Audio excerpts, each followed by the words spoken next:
दोस्तों नमस्कार। एक ऐसा फैसला जिसने दिल्ली की नींद उड़ा दी है, एक ऐसा फैसला जिसने शिकायतों की पुरानी पोटली को खोल दिया है, और एक ऐसा फैसला जो राजनीतिक तौर पर सफल होते हुए मोदी शाह की जोड़ी को अब चुनौती देने को तैयार तो नहीं हो रहे हैं।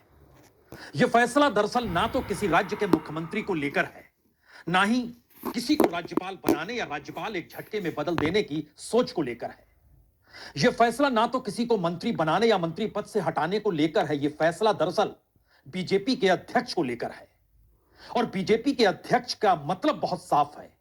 राजनीतिक तौर पर अध्यक्ष संगठन और चुनाव के वक्त जो चाहता है वही होता है, लेकिन 2014 के बाद जो राजनीतिक लकीर बदली, उसमें जो सत्ता ने सोचा वही बीजेपी में हुआ, और बीजेपी ने फिर वही सोचा जो सत्ता चाहती थी। इसीलिए 2014 के बाद अमित शाह का अध्यक्ष होना और अमित शाह के बाद जेपी नड्डा का आना, यहां तक तो बात सबको समझ में आ रही थी।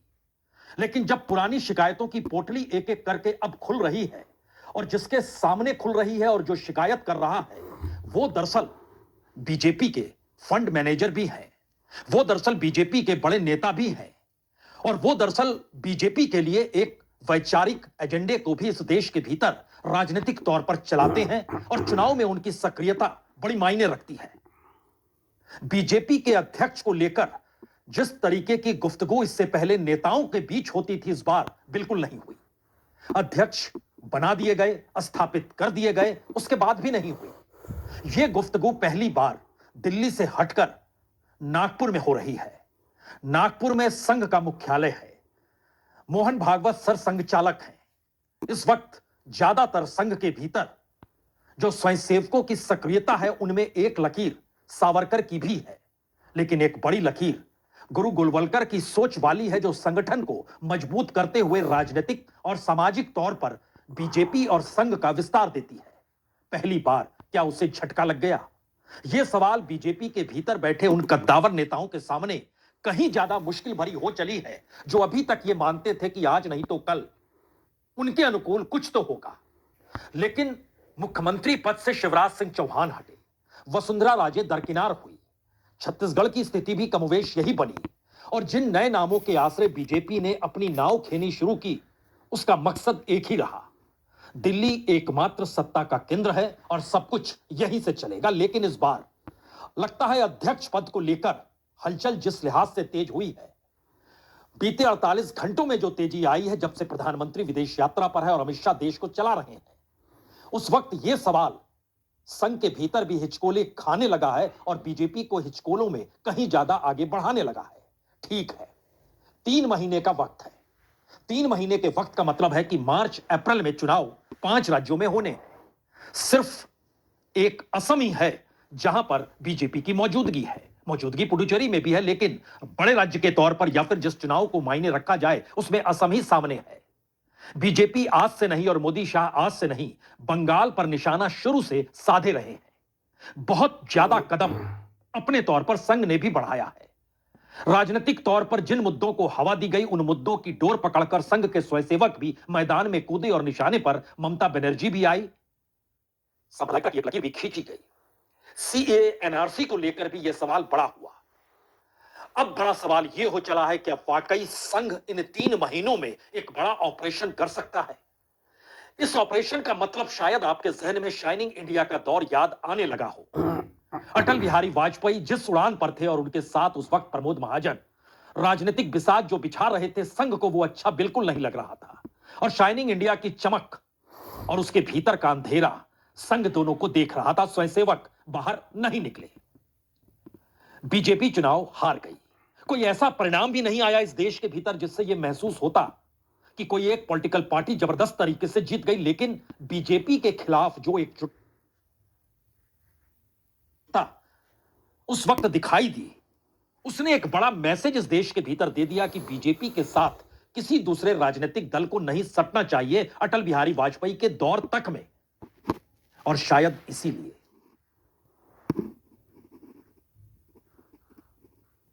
उसके बाद कुछ सवाल नीतीश कुमार के जहन में थे, कुछ सवाल बाला साहब ठाकरे के जहन में थे, कुछ सवाल उस वक्त बादल परिवार के भीतर भी थे। लेकिन 2014 की तस्वीर ने पहली बार हर राजनीतिक दलों को एक मैसेज दिया कि बहुमत के साथ खड़े राजनीतिक दल में अगर आप नहीं जुड़ते हैं तो फिर आपका कैडर, आपका संगठन खत्म हो जाएगा। यह बात जब आगे बढ़ती चली गई और बात 2024 के चुनाव और 2025 के बीजेपी के नए अध्यक्ष को लेकर आई, तो अब दोनों परिणाम या दोनों निर्णय शायद संघ के सामने भी गड्डमगड्ड हो चुके हैं। जिन सवालों ने इस देश के भीतर जन्म लिया, वो सवाल बीजेपी के लिए कितने लाभदायक है या नहीं है, लेकिन संघ परिवार के लिए यह एक घाटे का सौदा है, क्योंकि उसका अपना कैडर उन छोटे व्यापारियों से जुड़ा है जो संघ को दान भी देते हैं, जो संघ को पैसा भी देते हैं और गुरु दक्षिणा उसी रूप में आती है।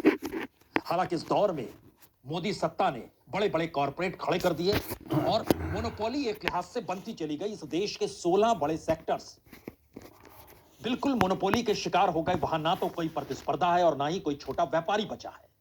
तो जब छोटा व्यापारी बचा ही नहीं और मैसेज साफ है कि बड़े कॉरपोरेट रहेंगे, तो उन कॉरपोरेट पर संघ की नहीं सत्ता की पकड़ है और सत्ता जिसके हाथ में है उसी ने अध्यक्ष इस दौर में अपने मुताबिक चुन लिया।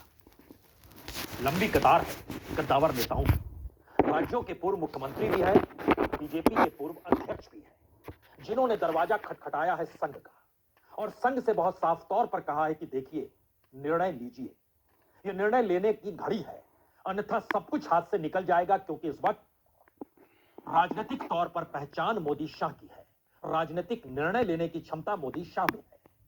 कॉरपोरेट की पूंजी पॉलिटिकल इकोनॉमी के तर्ज पर फंडिंग के जरिए बीजेपी के पास आएगी, यह मोदी शाह तय करते हैं। लेकिन बात अब उसके आगे निकल चुकी है। सब कुछ तय करते करते अब बीजेपी भी हम ही चलाएंगे और बीजेपी को चलाने के वक्त बीजेपी का अध्यक्ष भी हमारा होगा। बात इससे बन नहीं रही है। ये कैडर में बहुत खराब मैसेज गया है। वो वक्त था जब ये कह के मचल दिया जाता था या लोगों को मचला दिया जाता था कि देखिए, जो दरी उठाता है उसको भी कहीं आगे बढ़ के हम पद दे देते हैं, जो मुख्यमंत्रियों के निर्णयों को लेकर हुआ। नए नए चेहरे मध्य प्रदेश में, राजस्थान में, छत्तीसगढ़ में, तमाम जगहों पर आते चले गए। इसी तर्ज पर एक शिकायत कर्नाटक से भी आई कि एक वक्त बोम्मई को भी मुख्यमंत्री बना दिया गया था। बोम्मई बीजेपी से नहीं जुड़े थे और बोम्मई के आश्रय जो राजनीतिक सोच कर्नाटक में बनी, उसके बाद कांग्रेस जिस तरीके से जीत गई, तो कर्नाटक का पैसा तो दिल्ली के गोदाम को भर रहा था, लेकिन लोगों से सरोकार नहीं थे, इसीलिए कांग्रेस कर्नाटक में जीत गई। यानी दिल्ली की बढ़ती हुई उम्र बीजेपी और संघ परिवार की उम्र को कहीं घटा तो नहीं रही है और उम्र के इस पड़ाव में दिल्ली की सत्ता कुछ भी गंवाना नहीं चाहती है, सब कुछ पाना चाहती है। शायद इसीलिए संस्थान हो या इलेक्शन कमीशन हो, वह बीजेपी के अनुकूल है, बीजेपी के लिए काम कर रहा है। यह आरोप राजनीतिक तौर पर खुल्लम खुल्ला विपक्ष लगाने लगा है। यहां पर 3 बड़े सवाल एक झटके में खड़े हो चुके हैं। पहला सवाल तो यही है, क्या 3 महीने के बाद 5 राज्यों के चुनाव में संघ क्या निर्णय लेने वाला है? दूसरा सवाल, क्या बीजेपी के भीतर उन नेताओं के सामने वाकई अब एक कठिन घड़ी है जहां पर उनकी अपनी राजनीतिक उम्र अब बीजेपी के नए अध्यक्ष नितिन नवीन के आने के बाद खत्म हो जाएगी? और तीसरा सवाल है, इस दौर में अगर सारे निर्णय, सारे चेहरे, सारी पहचान एक ही शख्स के इर्द गिर्द है, तो फिर बीजेपी का मतलब, इतनी बड़ी पार्टी और सांगठनिक ढांचा इतना बड़ा, उसके मतलब मायने क्या होंगे? हमें लगता है आज एक तस्वीर पार्लियामेंट की पहले आपको दिखाते हैं। यह चेहरा नागपुर के करीब का है, यह चेहरा नागपुर का है, सरसंचालक से करीबी रिश्ते हैं इनके। लेकिन पार्लियामेंट के हंसी मजाक में कोई आप खबर खोजने की कोशिश मत कीजिएगा। सिर्फ इतना समझिए, यह बढ़ी हुई धड़कनों के पीछे की एक ऐसी हंसी है जो आने वाले वक्त में दिल्ली की सत्ता को कहीं ना कहीं दिखाएगी या नहीं, लेकिन धड़कनें उसकी बढ़ा देगी। निकाल कर बाहर देंगे। एक मिला आपको, नहीं आए मिला। अरे हम तो, अरे आप सुनिए ना,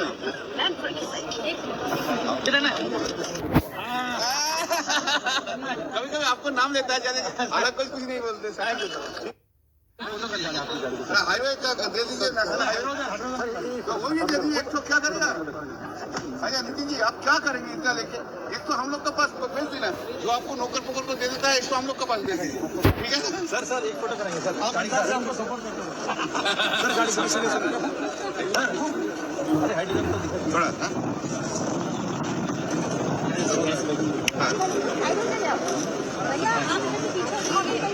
दरअसल सर संघ चालक मोहन भागवत भी अब इस हकीकत से वाकिफ है कि नैरेटिव मायने रखता है।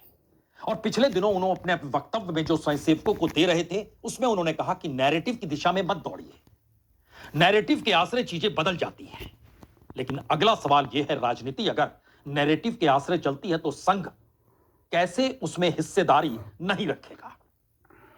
और जो बड़ी चुनौती इस वक्त दिल्ली की सत्ता के सामने है, उसे पता है कि अगर 3 महीने के बाद जिन 5 राज्यों में चुनाव होने हैं उसमें बंगाल ही एकमात्र जगह है जहां पर अगर उसका राजनीतिक प्रयोग सफल नहीं हुआ तो फिर भूल जाइए कि इस देश के भीतर विपक्ष की राजनीति को वो धराशायी कर भी पाएगा या फिर छत्रपों पर जो नकेल उसने इस देश में आर्थिक नीतियों के आश्रय बांध डाली है और अब मनरेगा के बाद जी राम जी के जरिए भी एक बड़ा बोझ 125 दिनों के साथ 40% हिस्सेदारी राज्यों को सौंप दी है, उसमें मुश्किल होगी। लेकिन चुनाव जीतना होगा, चुनाव ममता बनर्जी को जीतना होगा और चुनाव मोदी शाह को भी जीतना होगा, क्योंकि कोई चेहरा ऐसा बीजेपी का बंगाल में है ही नहीं जिसकी पहचान इस रूप से निकली हो कि देखिए इन्होंने संघ के साथ कैसे काम किया, धीरे धीरे जड़ें मजबूत की, यहां पर किस रूप में यहां पर इन्होंने अपने लिए स्वयंसेवकों के साथ आगे चीजें बढ़ाने की कोशिश की।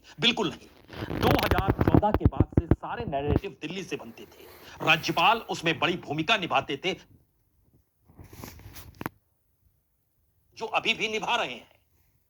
और उसके बाद स्वयंसेवक सक्रिय होते थे और वोट बढ़ते बढ़ते पिछले चुनाव में इतने ज्यादा बढ़ गए कि उसकी कल्पना बीजेपी ने की नहीं थी, क्योंकि 1.5 करोड़ वोट का बढ़ जाना एक चुनाव में 2021 में, इसने एक बड़ी सफलता मोदी शाह की जोड़ी को देगा। अब सवाल है 2026 में सिर्फ 60 लाख वोट का अंतर है ममता बनर्जी और बीजेपी के बीच। 2,90,000 के लगभग, 2 करोड़ 90 लाख के लगभग बीजेपी को नहीं बल्कि ममता को वोट मिले और 2 करोड़ 30 लाख लगभग ममता को नहीं बीजेपी को वोट मिले, यानी 60 लाख का गैप है। लगभग 48 लाख वोटर इस बार गायब हो रहे हैं, जो अभी तक की रिपोर्ट है। वह 48 लाख वोटर किस किस कॉन्स्टिट्यूएंसी से गायब होंगे ये कुछ दिनों के बाद आएगा। लेकिन इस हकीकत को बाकायदा बीजेपी जानती है कि अगर स्वयंसेवक जमीन पे नहीं उतरे तो बंगाल में कितनी भी मशक्कत चुनाव आयोग कर ले तो पुराने वोट भी खो देंगे, जो 1.5 करोड़ वोट पिछली बार एक ही चुनाव में एक साथ उसे मिल गए और उसका आंकड़ा 2 करोड़ 30 लाख तक पहुंच गया और ममता बनर्जी से सिर्फ वो 60 लाख वोट पीछे रह गए। स्वयंसेवक क्या फैसला लेगा? छोटे व्यापारी बड़ी तादाद में बंगाल में संघ से जुड़े, संघ के जरिए बीजेपी से जुड़े। इन छोटे व्यापारियों के सामने संकट है, इस देश की आर्थिक परिस्थिति एक तरफा हो चली है। बड़े कॉर्पोरेट, बड़े पूंजीपति, उनके साथ सत्ता मशक्कत करती है, छोटे छोटे इंडस्ट्री चलाने वाले गायब होते चले जा रहे हैं, तो अब वो क्या करें? यह शिकायत की पोटली भी नागपुर में खुली है। दिल्ली के कद्दावर नेताओं की पोटली तो बाकायदा अध्यक्ष को लेकर खुली, लेकिन यहां पुरानी पोटलियां भी खुलनी शुरू हो गई। बंगाल का अगर यह असर होगा तो फिर असम भी मुश्किल हो जाएगा, क्योंकि असम में तो सिर्फ 6 लाख वोटों का अंतर है। बीजेपी को लगभग 63,84,000 वोट मिले थे और कांग्रेस को 57,03,000 वोट मिले थे। यानी इस 6 लाख के वोट में बहुत ज्यादा मशक्कत कांग्रेस को करनी हो या ना करनी हो, लेकिन संघ चाहे तो एक झटके में असम को भी झटका दे सकता है। वो सिर्फ हेमंत बिस्व शर्मा के राजनीति के आश्रय नहीं चलेगा, उसे स्वयंसेवक की जरूरत है, क्योंकि वहां एक मोटी लकीर, हिंदू मुस्लिम कहें, सांप्रदायिकता कहें, वोटों का ध्रुवीकरण करें, सबको लेकर खींची जा चुकी है। निर्णय संघ को लेना है।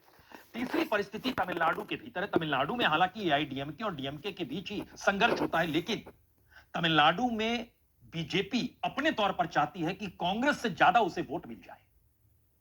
अगर आप पिछले चुनाव को देखेंगे तो कांग्रेस को तकरीबन 19,76,000 वोट मिले थे और बीजेपी भी बढ़ते बढ़ते 12,13,000 तक पहुंच गई, यानी लगभग 7 लाख का अंतर था बीजेपी और कांग्रेस के वोट परसेंटेज में। डीएमके को वोट बहुत मिले थे, 1 करोड़ 74 लाख वोट मिले थे। एआईडीएमके को 1 करोड़ 53 लाख मिले थे। तो उस दौड़ में बीजेपी और कांग्रेस नहीं है, दोनों को किसी का साथ चाहिए। लेकिन जिस कांग्रेस को खत्म करने की दिशा में दिल्ली कदम बढ़ाना चाहती है, वो चाहती है कि उसका वोट परसेंटेज कांग्रेस से आगे हो जाए।